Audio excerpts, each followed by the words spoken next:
어떻게 저녁 식사 잘 하셨나요? 네. 예. 반가운 소식 하나 전하겠습니다. 그 전순자 씨라고 아시죠? 네. 예. 뇌 동맥이 96%가 다 막혔어요. 그래서 병원에서는 방법도 없고, 뭐 수술도 할 수 없고, 위험한 곳이라. 그냥 그게 마지막 4%가 막히면 그냥 세상 떠나야 돼요. 근데 그분이 하는 사업을 다 제껴놓고 저번에 오셨죠? 네. 장로교인입니다. 오셔서 치료받고 검사를 했는데 결과가 나왔어요. 좋았을까요? 안 좋았을까요? 예. 지금 60% 아멘. 막힌 부분이 70%까지, 60%까지 높였답니다. 아멘. 그래서 병원에서는 방법이 없지만 그 막혀 있는 부분들이 피가 가니까 어떻게 돼요? 끝나잖아요. 그 현대의학에서 안 되는 뇌 동맥이 막혀버리면 세상 떠나야 되는 분이. 그래서 그때 오셨을 때 준비한다더라고. 마지막 준비. 근데 여기 다른 데는 없고 여기밖에 없다는 이야기를 듣고 그래도 희망을 가지고 왔는데 하나님께서 또 복을 주셨어. 네. 그분뿐만 아니라 여기에 있는 분들이 다 할 수는 없지만 옛날부터 차례대로 적어놨어요. 최근에 걸 적어 놓으면 또 시비가 걸릴 수 있어가지고 오래된 것부터 적었어요. 이분들이 다 병원에서 안 되는 분들이에요. 이걸 왜 여기다 붙여놨나 하면 태면의학에 실질적으로 경험하고 다 나으신 분들이 여러분들에게 증거합니다. 태면의학은 확실하다고. 아멘? 아멘. 네. 그래서 믿고 여러분 경험을 꼭 해보시기 바랍니다. 자, 오늘의 이 태면자연의학이란 무엇인가? 태면자연의학은 한마디로 피해의학이에요. 피해의학이다. 성경은 피의 책이죠. 피가 없이는 볼 수가 없어요. 만약에 성경에 피 없이 보면 우리의 본성이 변하지 않아요. 본성이 변하는 게 아니라 본성에 재창조가 없어요.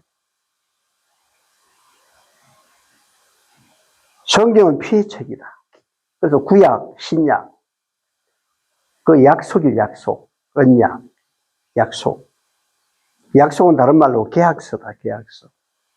계약서를 아무리 화려하게 잘 써도요, 그게 도장이 찍혀야 돼요. 그래야 효력이 발생하는 겁니다. 하나님과 우리에게 대한 계약서는 도장인데 피로 되어 있어요. 피의 도장이에요. 그래서 이 피가 생명이고 피가 죄를 속한다.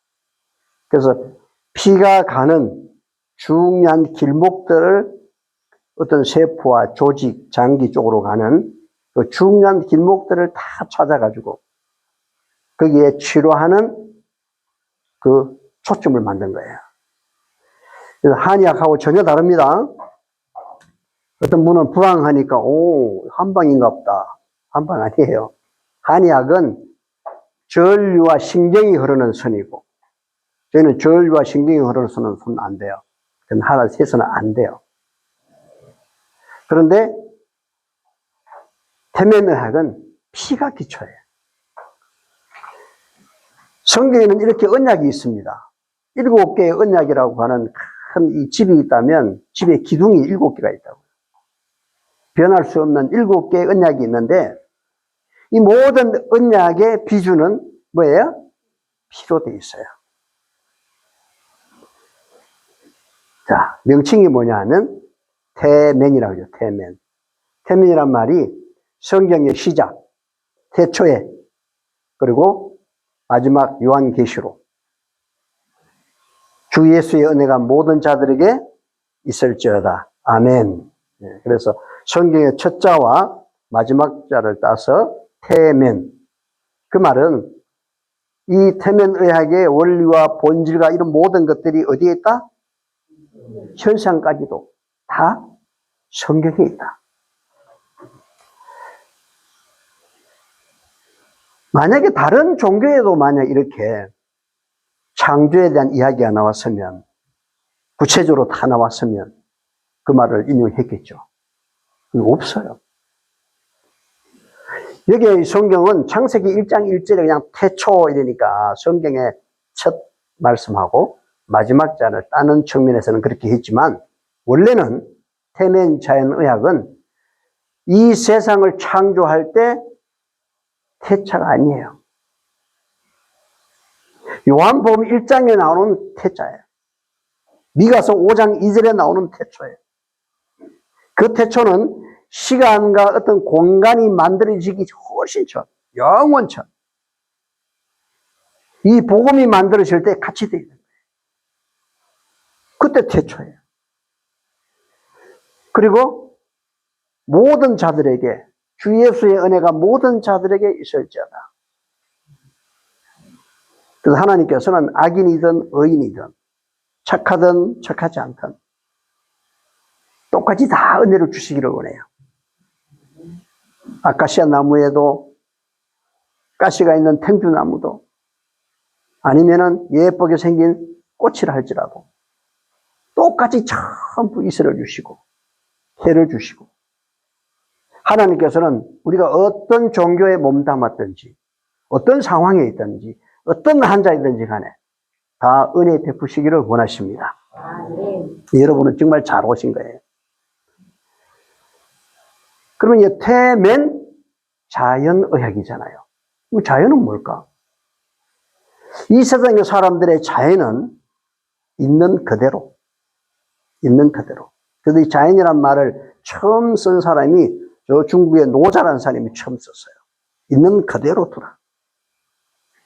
근데 우리가 있는 그대로 이 상황들을 보면 사람이든 짐승이든 나무든 이 모든 자연계가 있는 그대로가 아닙니다. 원래 상태가 아니고 다 타락하고 훼손되고 원래 상태가 아니에요. 성경적인 자연은 원래 상태로 돌아가는 걸 말합니다. 원래 하나님께서 창조해 놓으신 원래 상태. 태면 자연의학은 원래 상태. 그 원래 상태가 언제예요? 태초에. 우리의 시조가 아담.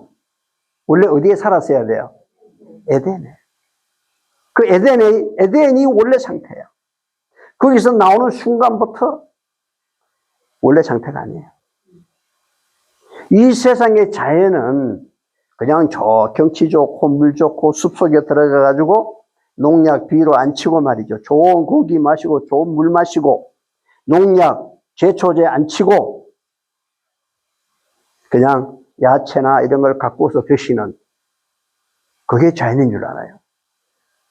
그게 자연 아니에요. 오히려 그렇게 일하시는 분들이 병이 더 많아. 옛날에요, 우리나라 삼국시대 평균 수명이 30세예요.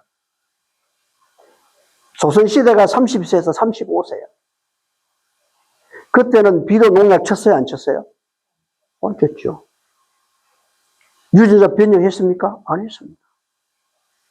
대비 주고 다 했잖아요. 근데 그분들이 오늘날보다 농약, 제초제, 유전자 변형된 거 먹는 사람들보다가 훨씬 더 수명이 반도 안 됐단 말이죠. 그런 자연이 아니라는 거죠. 그냥 시골에 가서 한토 집 짓고 유기농 먹고 이게 아니에요. 세상은 그렇게 생각할지 모르지만 우리는 성경적으로 보면 자연으로 돌아간다는 말은 원래 상태인데, 그 원래 상태는 에덴이고, 그 에덴을 만들었을 때 하나님이 다 그 입기로 만드셨어요. 그 말씀으로 돌아가는 거예요. 근데 궁극적으로 말하면 이 모든 자연은 하나님께로 돌아가는 겁니다. 하나님으로부터 시작된 거예요. 그래서 태면 자연의학은 명칭이 성경에 있는 말씀을 닦고, 그리고 그 시작이 영원 전에 복음과 함께 시작된 그때의 의료의 치료의 방법이구나. 그리고 자연이라고 하는 것은 하나님께로 돌아가는 거구나.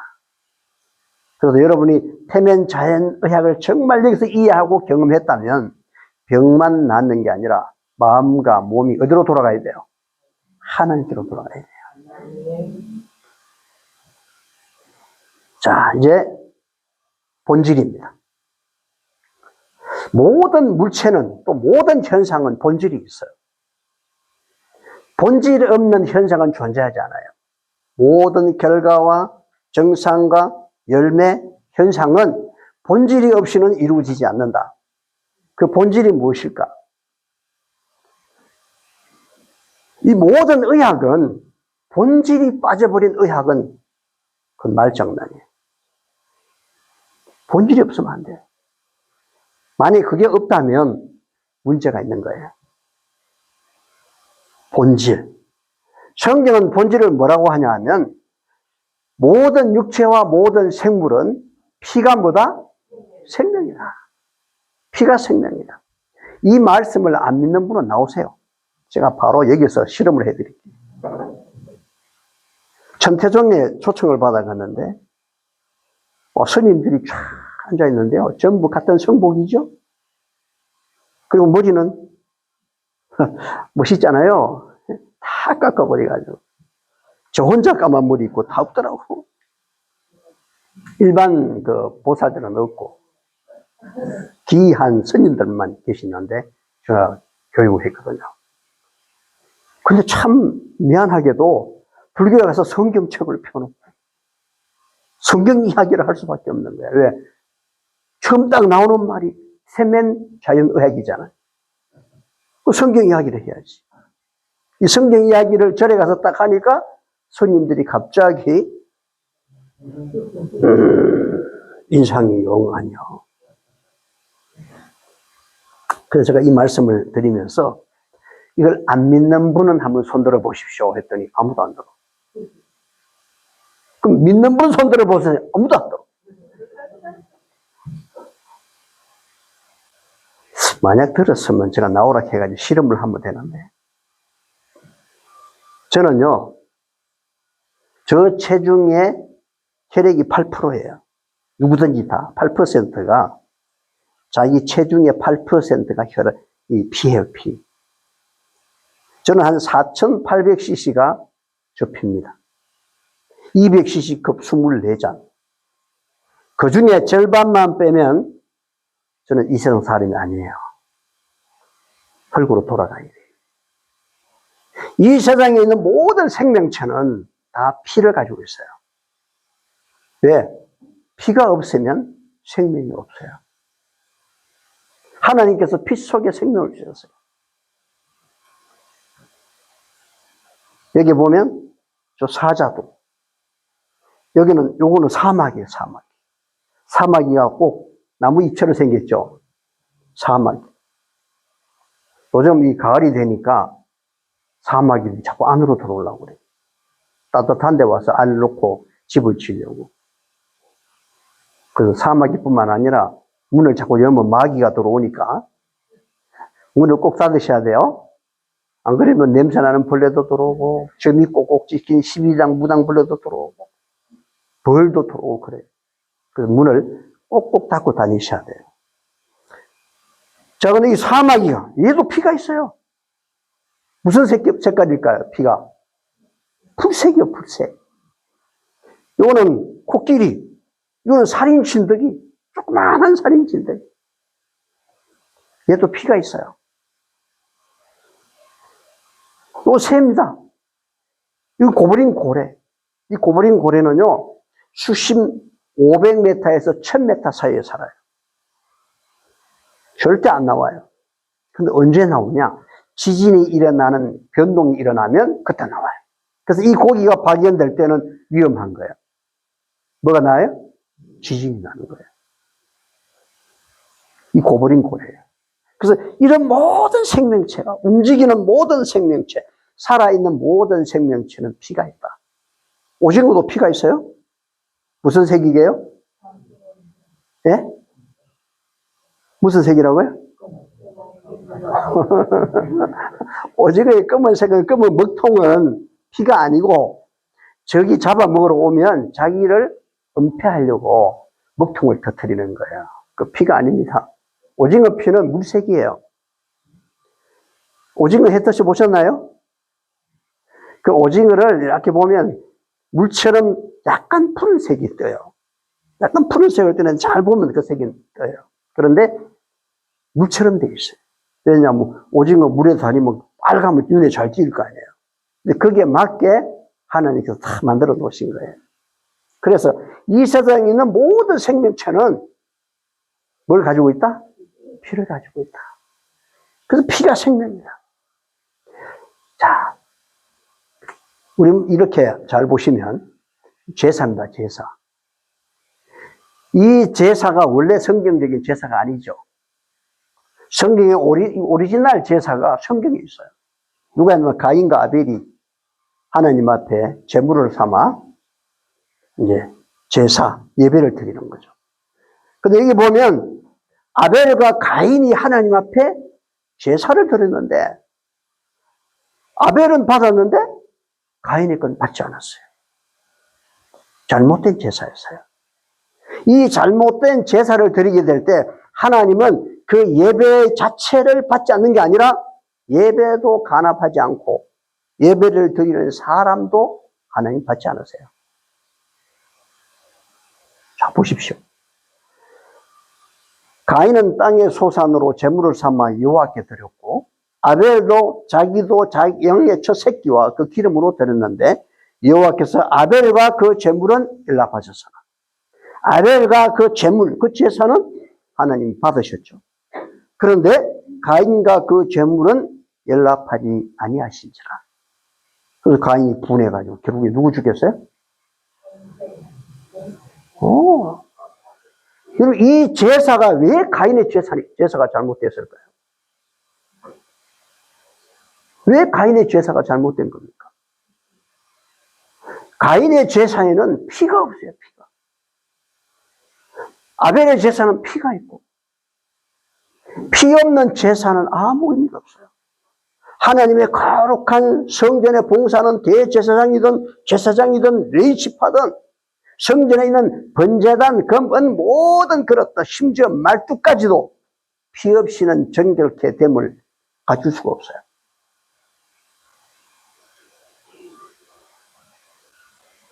여러분, 우리가 예배를 드려도 사실 우리가 예배 드릴 거 없어요. 죄인이 드려봐야 죄인이지. 하나님 받으신 게 아니에요. 아브라함이 아무리 믿음을 가지고 이삭을 드렸다고는 하지만 그 이삭을 실제로 드린다 해도 아무 의미가 없어요. 하나님께서 주신 걸 가지고 하나님께 드리는 예배가 돼야 돼요. 우리는 드릴 게 없어요. 마음을 드려봐야 그 마음이 죄된 마음이죠. 타락한 마음이죠. 도덕적이고 뭐 공간적으로 물질적으로 다 제로 상태 아니에요? 가치가 없어요. 받을 게가 없다고요. 그래서 우리는 기도할 때도 예수 그리스도의 이름으로 기도하고 예배를 드릴 때도 어린 양의 피가 다 있어야 돼요. 아멘. 그래서 하나님께서 주신 걸. 그 어린 양의 예배가 없으면 하나님이 간합이 안 돼요. 피의 문제입니다. 피. 성경에 생육하고 번성하고 땅에 충만해라. 이 생육, 번성, 충만은요, 피가 없이는 절대로 이루어지지 않습니다. 육신적으로도 마찬가지고, 영적으로도 마찬가지예요. 육신적으로도 자녀들을 뭐라고 그래요? 피부치, 혈족, 혈육이라고 그래요. 피가 없이는 자녀가 만들어질 수가 없어요. 남성의 고환이라고 하는 안에 정소라고 하는 부위가 있어요. 꼭 새알처럼 생긴. 그 정소에서 뭘 만드냐 하면 정충들을 만듭니다. 근데 혈액이 그곳에 고환에 정상적으로 가지 않으면 절대로 정충을 숫자만큼 만들 수가 없어요. 한국 인구의 6배에 해당되는 정충들을 만들어요, 하루에. 엄청나죠? 그런데 그게 10%만 부족해도 아기를 만들 수가 없습니다. 왜냐하면 아기는 그 정충이라고 하는 씨앗이 그 씨앗이 경쟁에서 이겨가지고 사람이 된 게 아니에요. 정해져 있어요. 정해져 있어요. 하나가 정해져 있다고요. 이 정해진 녀석이 난세포를 만나서 착상이 될 때까지 반드시 그 숫자가 있어야만이 도달을 할 수 있어요. 그게 부족하면 안 돼요. 근데 그 정충을 만들려면 뭐가 많이 가야 돼요? 피가 정상적으로 가야 정충을 만들어요. 혹시 결혼을 했는데 아기가 없는 가정이 있으면, 남자가 문제가 있으면 데리고 오세요. 아니, 무정자가 아닌 이상은 다 고칠 수가 있어요. 아기를 낳을 수 있어요. 여자도 마찬가지예요. 남성이 정충을 잘 만들어 내도 여성의 난세포에서 난자를 내보내지 않으면 안 돼요. 근데 남성은 태어나서 정충을 만들지만 여성은 태어날 때 가지고 와요. 엄마 뱃속에서 나올 때 200만 개를 가지고 와요.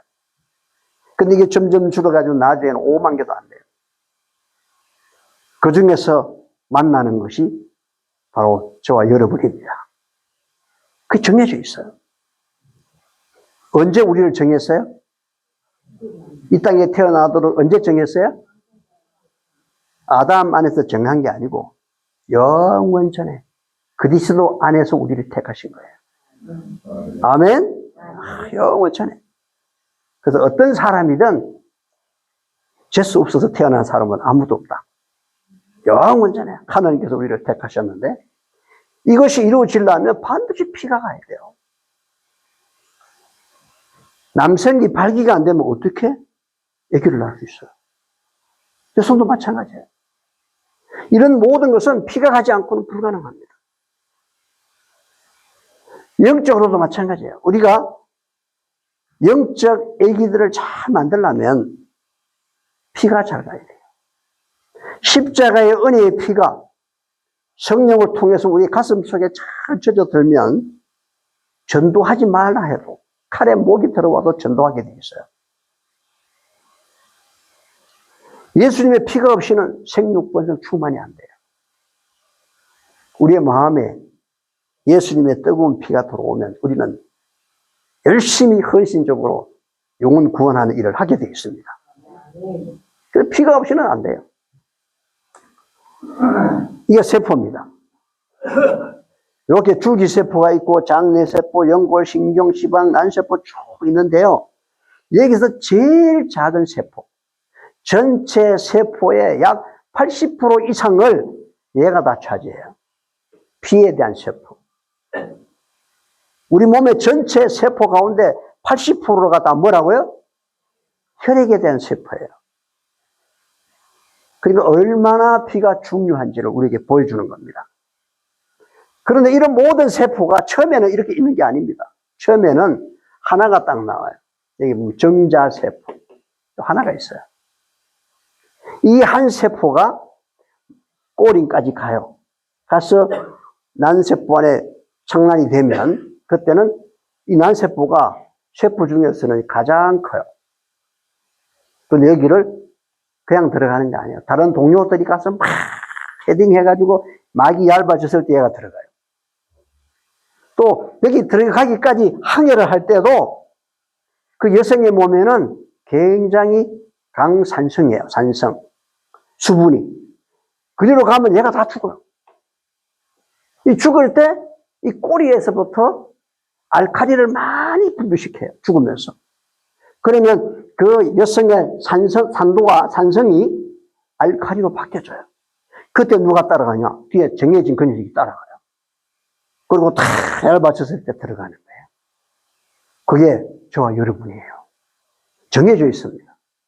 자, 그런데 이 세포 하나가 이렇게 다 나누어진 겁니다. 줄기세포, 장내, 적혈구, 표피, 연근, 단해, 임파, 그 다음 지방세포, 신경세포, 연골세포 다 나누어진 거예요. 그래서 이 세포들이 하는 일이 다 달라요. 뼈에 대한 세포도, 신경세포도, 근육세포도 하는 일은 다 달라. 역할과 기능이 다 다르다고요. 마치 교회 안에 목사님, 장로님, 집사님, 성교회장, 안식학교 교장 하는 일이 다 다르잖아요. 역할과 기능은 다 다르지만 그들은 전부 영적으로 그리스도의 십자가의 피를 날마다 공급받아야 생명이 유지됩니다. 맞습니까? 그것처럼 육신적으로도 보면 그들이 하는 역할과 기능은 다 달라도 그들은 전부 피를 통해서 영양과 수분과 면역성과 체온과 이런 것들을 다 공급받아요. 쓰레기도 피가 다 가져가요. 그래서 어떤 세포든지 간에 피가 없이는 존재할 수가 없습니다. 그래서 우리는 약 60조에서 100조 정도의 세포가 있지만 이 세포 안에 이 세포가요 독립된 생명체예요. 그들이 유기적인 관계를 맺고 있어요. 그게 기관이고 조직이고 장부입니다. 그래서 이 세포 하나하나가 생명체예요. 독립된 생명체예요. 근데 이 안에 매일 3,003억 개가 죽어요. 세포가. 그리고 3,003억 개가 새로 창조됩니다. 죽고 창조되고. 근데 그 세포 한 개에 약 60조에서 100조 정도 되는 세포가 그렇게 많은데 그 세포 하나에 100억 개의 원자가 있고 미생물이 1,000조가 있어요. 1,000조. 세포 하나에. 이야. 그리고 1년 안에 원자의 98%가 다 교체됩니다. 어마어마한 역사가 계속 일어나는데 이런 사이클이 피가 없이는 안 된다고요. 만약에 머리에 피가 정상적으로 안 가면 막혀서 피가 정상적인 양만큼 못 간다든지 또는 오늘 검사했더니 한 분이 아주 맥압이 낮아요. 맥압은 맥박하고 달라요. 맥박은 100번 뛰는데 맥압은 22번밖에 안 돼요. 맥압이 40이 나와야 되는데 맥박이 빠르면 안 돼요. 그러면 수명이 짧아져요. 그래서 쥐는 분당 500번을 뛰는데 10년 정도밖에 못 살잖아요. 거북이는 분당 15번을 뛰는데 500년을 살잖아요. 근데 사람은 너무 늦어도 안 돼, 서서 있기 때문에. 최소한 70회에서 어른들은 70회에서 많아야 80회 정도. 그 이상 돼버리면 자기 수명이 짧아져요. 왜? 태어나는 모든 사람들은 심장이 뛰는 횟수를 가지고 태어납니다. 똑같습니다. 누구는 더 뛰고 누구 둘 줄 아니에요. 똑같이 심장 박동되는 걸 똑같이 주셨어요. 그 숫자가 차면 죽는 거예요. 그래서 여러분이 화를 내면 심장이 빨리 뛰어요, 천천히 뛰어요? 그럼 빨리 죽는 거지. 자기 목숨을 자기가 하는 거예요. 기쁘고 행복하면 그렇지 않아요. 편안하면 심장이 빨리 안 돼. 녹차나 커피나 홍차를 자꾸 마시면 심장이 빨리 뛸까요? 천천히 뛸까요? 빨리 빨라져요. 이 30회를 더 빨리 뛰어요. 그러면요, 차를 마시는 만큼 수명이 줄어드는데 그 수명이 내가 꽃가닥 넘어가는 이 수명만이 아니라 이 세포의 수명도 다 연계가 돼 있어요. 근데 머리에 피가 정상적으로 안 가면 또 맥압이 낮아가지고 어떤 사람은 막혀서 빨리 많이 못 가고 어떤 사람은 피는 막힌 게 아닌데 혈전이 막힌 건 아닌데 압력이 너무 약해. 맥압이 낮다는 것은 압력이 낮다는 말이죠. 이 압력이 40 이하 되면 피가 가는 양이 정상적으로 못 가요. 그럼 뇌 세포가 죽어요. 그러면 맥압이 낮으니까 중풍은 안 오겠죠? 중풍은 안 오지만 뭐는 올까요? 치매가 와요. 나이가 많고 젊고 상관없습니다. 피가 우리가 이 잠꼬대 코골이 하는 거죠. 코골이 하는 거 있잖아요. 응? 그 코골이 할 때마다 어떤 사람은 어떻게 해요? 한참 있다가 이런 사람 있죠? 숨을 못 쉬는 거예요. 그러면 뇌 세포가 엄청 죽어요. 피가 정상적으로 못 가거든요. 산소 부족으로. 그분들이 뭐가 잘해요? 코골이를 잘하는 사람이 치매가 잘 온다. 피하고 관계가 있어요, 피가.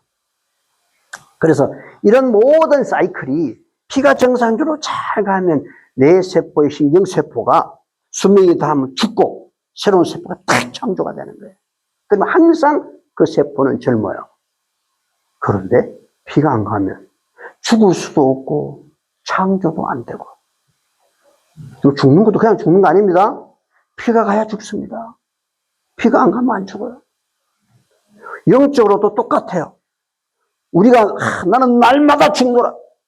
여러분 하루에 1000번씩 소리쳐 보세요. 죽나? 안 죽어요. 되게 착해 보이는데 섬기려면 그냥 막 눈에 보이는 거 없어. 그냥 막 욕이 막 나오고 막.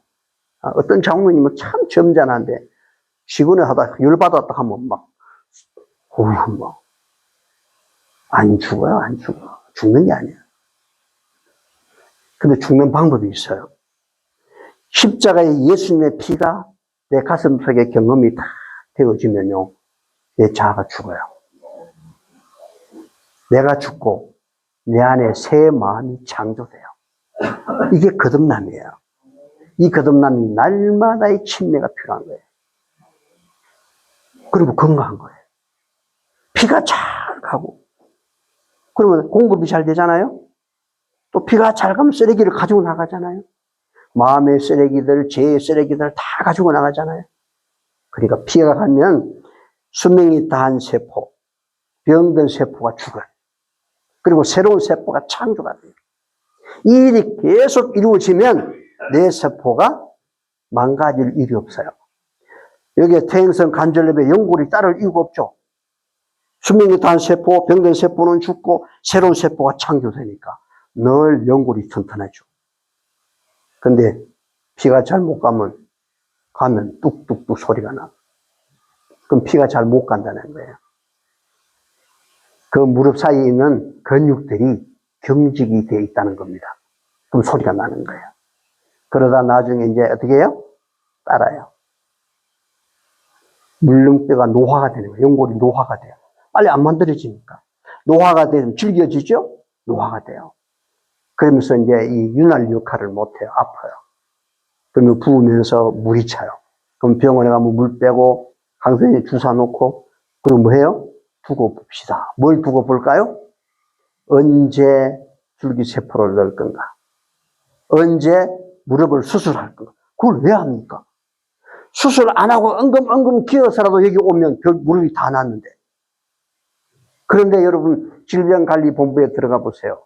인터넷에 뭐라고 해놨는지. 퇴행성 관절염은 혈압이나 당뇨처럼 관리하는 병이지 나을 수 없다 나와 있어요. 줄기세포로도 안 된다고 나와 있다고요. 뭐 줄기세포는 피가 안 가면 줄기세포가 뭐 되나요? 모든 세포가 피 없이는 안 된다고요. 모든 유전자의 DNA든 RNA든 피가 없이는 걔들이 존재할 수가 없어요. 피가 잘 가면 수명이 다한 거, 병든 세포가 사라지고 새로운 세포가 교체가 되거든. 좋죠? 그래서 저희들은 그게 다 날 수 있는 거예요. 성경은 피가 뭐다? 생명이다. 이게 본질입니다. 자, 그럼 원리는 뭘까? 원리. 자, 피가 뭘 속해요? 죄를 속한다. 피가 죄를 속한다. 속한다는 말은 해결한다. 없앤다. 왜 피가 죄를 속하냐? 생명이 어디에 있기 때문에? 피에 있기 때문에. 피가 죄를 속한다. 이것은 아담이 범죄한 이후 이 제약된 세상으로 쫓겨난 이후부터 시작해서 예수님 오시는 우리가 하늘까지 가기까지 결코 변할 수 없는 영적이든 육적이든 치료의 분명한 답입니다. 다른 방법이 없습니다. 죄를 처리하는 방법은 피가 생명이 피에 있기 때문에 피 없이는 죄를 살 수가 없어요. 죄의 결과가 뭐냐? 죽음이에요. 죄의 결과는 죽음이에요. 그러면 이 죽음을 해결할 수 있는 것은 다른 생명을 주고 우리 죄를 가져가면 돼요. 그분이 예수님이세요. 예수님 왜 피 흘리셨냐? 피가 생명이니까 피 흘리시고 우리 죄를 가져가신 거예요. 맞습니까? 네. 이것은 아담의 일세손 가인이 그 아벨과 제사를 드릴 때부터 그 전만 해도 이 아담과 하와가 범죄했을 때 그들에게 양쪽 보따리를 들고 찾아오신 분이 있어요. 하나님이시죠. 그 보따리에 뭐가 들었어요? 양의 가죽옷이죠. 양의 가죽이 나오려면 누가 죽어야 돼요? 양이 죽어야죠. 양을 털을 깎는 거는 괜찮지만 가죽을 벗겨버리면 죽는 거죠. 모든 짐승은 마찬가지예요. 가죽을 벗기면 죽습니다. 사람이든 짐승이든 원래 가지고 온 옷을 뺏기면 죽는 거예요. 양도 가죽을 뺏기면 죽고 소도 가죽을 뺏기면 죽고요. 우리 집에 저 강아지도 가죽을 뺏기면 다 죽어요. 뭐 요만큼 뺏긴 게 아니라 다 뺏기면 죽는다고. 아담이 가지고 온 옷을 뺏겨버렸죠. 누가 벗겼어요? 사단이. 선악과를 먹으로 뺏겨버렸잖아요. 영광의 옷이 벗겨지니까. 그 옷이 태어날 때 가지고 온 그 옷이 벗겨지니까 어떻게 되는 거예요? 죽는 거죠. 우리가 영원히 살려면 그 옷을 다시 입어야 돼. 그 옷을 다시 입혀주려고 피가 생명이기 때문에 그 양이 죽고 피를 내신 거예요. 그리고 구약에 수많은 짐승들이 양들만 해도 유월절 같은 데는요 정말 강물처럼 흘렀다. 강물처럼 흘렀다는 거 한번 상상해 보세요. 물은 흐르면요 그냥 물이 땅속에 스며들면서 빨리 흘러가죠. 그런데요 피는 흘러가지 않아요. 피는 쭉 해가지고 굳어가지고 땅에 스며드는 것도 잘 안 스며들고 흐르는 것도 그냥 빡빡한 피가 그냥 얇게 흐르는 게 아니라 이만큼 쌓여야 흘러요. 냄새는 얼마나 날까요? 여러분 이 피 냄새가 엄청 역겹습니다. 근데 이 피가 어떤 분이 폐결핵 환자인데 하나님께서 가라 해가지고 밤에 말이죠. 신나게 자고 있는데 꿈이에요, 꿈. 하면 안 돼. 가라 하는 거예요. 큰 음성이 마치 메아리 소리처럼 산에 울리는 메아리처럼 가라. 놀라서 깜짝 일어나서 보니까 꿈이잖아요. 시계를 보니까 새벽 1시. 이상한 꿈이다. 그런 꿈은 처음 꿨거든요. 그 다음날 또 자는데 똑같은 꿈을 꾸고 또 펄떡 일어나서 보니까 똑같은 딱 1시야. 이상한 생각이 들어. 그래서 무릎을 꿇었어요. 주여, 이 꿈을 주님께서 주셨나요?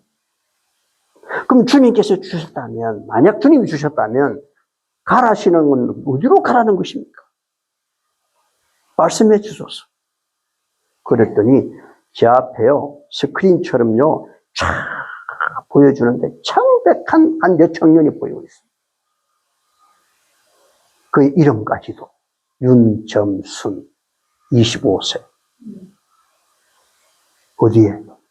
저 포항 오천읍에 있는 진전이라고 하는 아주 시골 마을에 우리 집에서도 차를 가지고 60리를 가야 돼.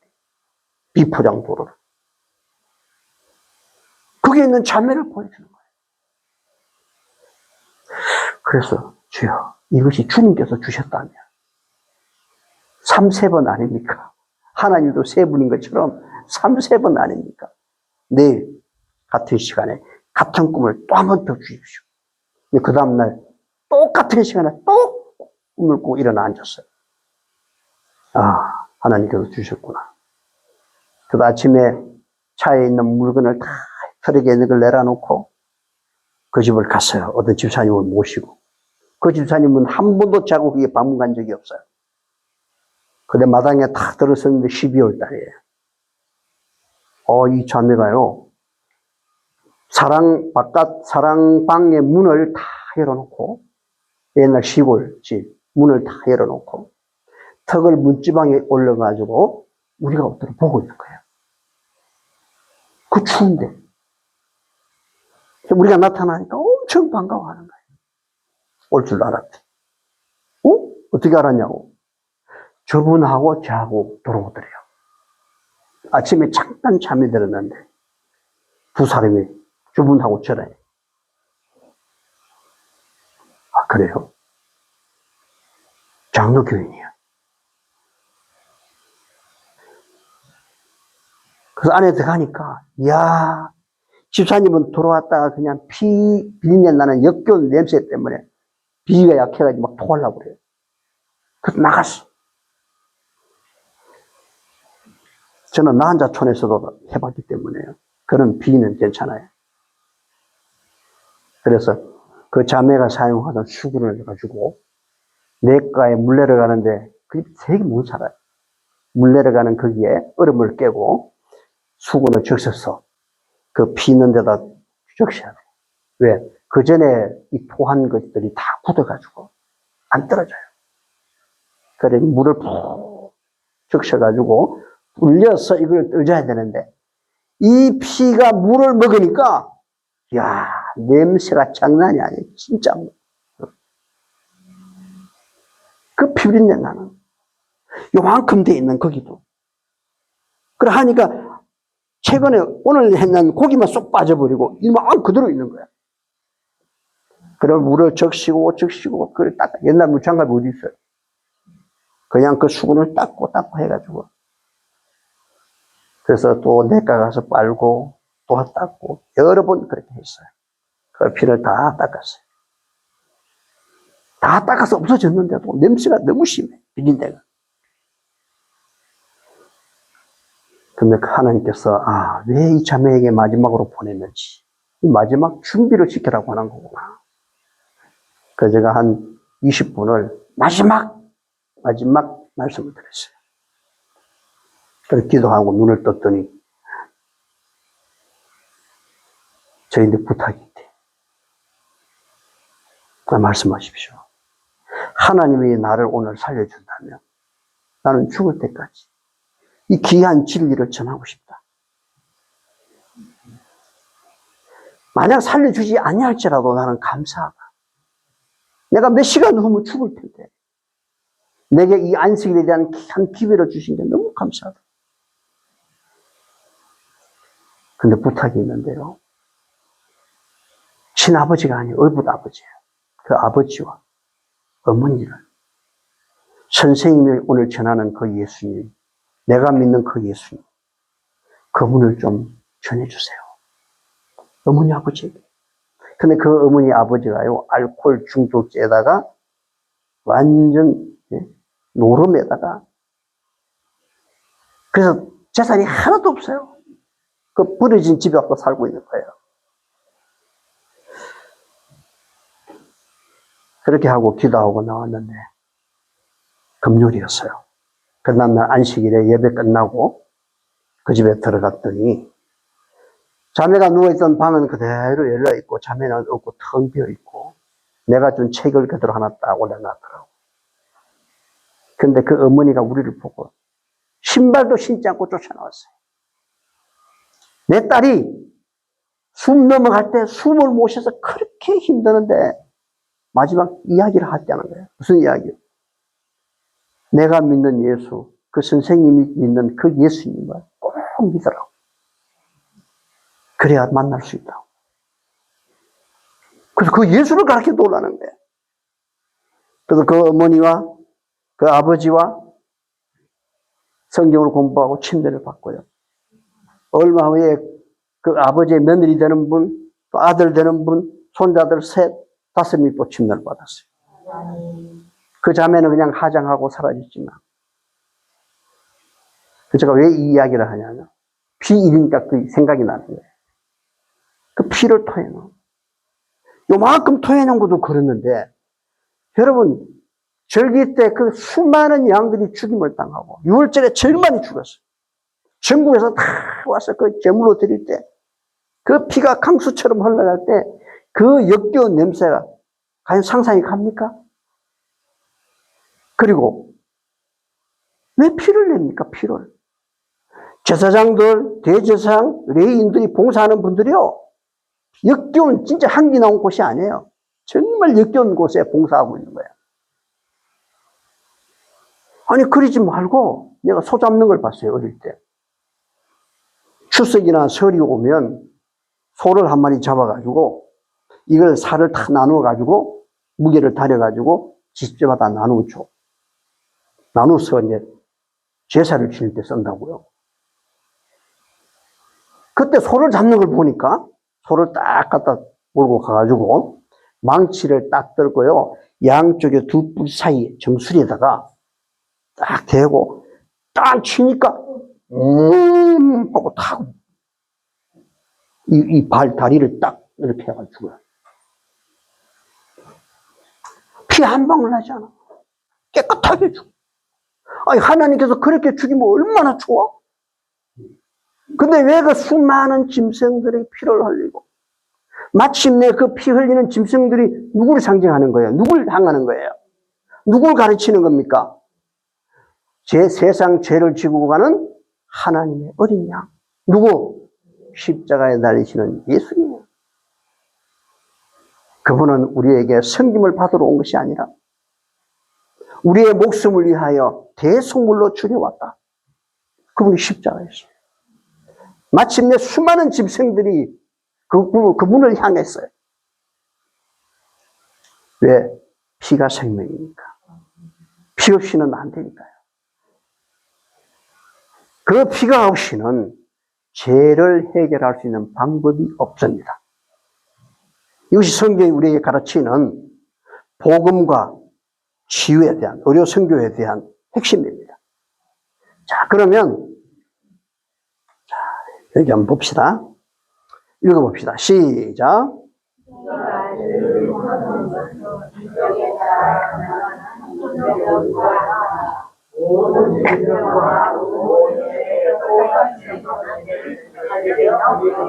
예.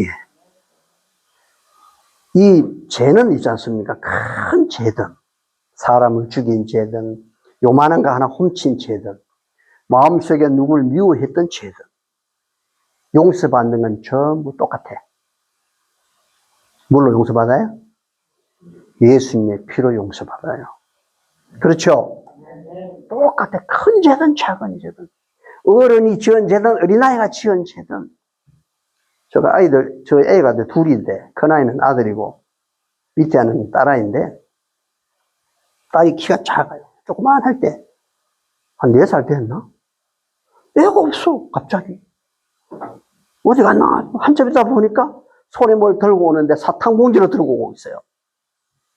너 어디 갔다 왔나? 저기 가게 갔다, 가게 그 앞에.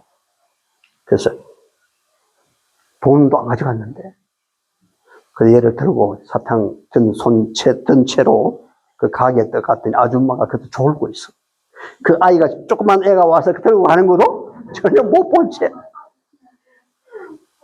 아주머니, 이 애가 사탕 하나 가져오고도 못 봤어요? 그러니까 못 봤대. 그 사탕 값을 줬어. 그걸 들고 온 거예요.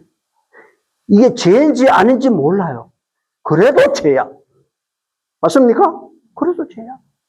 그 어린아이가 죄가 죄인지도 모르는 죄를 할지도 그것도 용서받는 건 피고, 사람을 죽인 살인자도 용서받는 게 그리스도의 피고 똑같아요. 그 말은 모든 죄에 대한 처리는 피가 똑같이 적용됩니다. 이것을 상대적 원리가 아니라 사람에 따라, 죄에 따라 달리 적용되는 상대적 원리가 아니라 똑같이 적용되는 절대적 원리예요. 병도 똑같아요. 모든 약한 것과 모든 병은, 예수님의 사역이 모든 약한 것, 모든 질병이죠. 예수님의 사역은 보면 죄를 처리했어요. 모든 약한 것과 모든 병은 현상이에요. 정상, 현상, 열매. 무엇에 대한 현상이냐? 무엇에 대한 열매냐? 무엇에 대한 정상이냐? 죄에 대한 정상이고, 죄에 대한 열매고, 죄에 대한 결과입니다. 맞습니까? 그렇다면 정상이나 열매나 결과를 없애려고 하면 안 되죠. 뭘 없애야 되죠? 죄를 없애면 되죠. 죄가 본질이잖아요. 본질을 없애버리면 현상 끝. 맞습니까? 여러분, 우리가 오늘날 수많은 자연의학들이, 대체의학 또는 서양의학, 동양의학이 전부 현상을 집중해요. 원리를 몰라. 혈압의 원리를 몰라요. 왜 오는지 본질을 몰라요. 이게 잘못된 거예요. 우울증도 수십 가지로 나눠. 우울증 따라 뭐 주부 우울증도 있고 학생들 우울증도 있고 연세 많은 분 우울증도 있고 75세 되면요 할아버지 할머니들은 100%다 우울증 다 와요. 우울증이든 조울증이든 불면증이든 조현증이든 간에 모든 질병은 두통뿐만 아니라 모든 병은 피로 해결됩니다. 맞습니까? 피가 죄를 속하니까 본질을 없애면 되잖아요. 이것이 어떤 병이든 똑같이 적용되는 절대적 원리다. 이 절대적 원리는 진리라야 가능한 거예요. 사람은 절대란 게 없어요. 이 절대적 원리는 진리이기 때문에 가능해요. 가능하다. 그래서 오늘 태면의학, 태면자연의학이 어떤 것인지, 그 다음에 그 본질은 어떤 것인지, 원리는 어떤 것인지 오늘 여기까지 했습니다. 내일 이 원리를 통해서 현상은 어떤 게 있는지, 그리고 그러한 질병을 치료하는 결과들을 한번 쭉 죄에 대한 실상 이런 것들을 내일 또 보여드리겠습니다. 오늘 여기까지 하겠습니다. 기도드리겠습니다.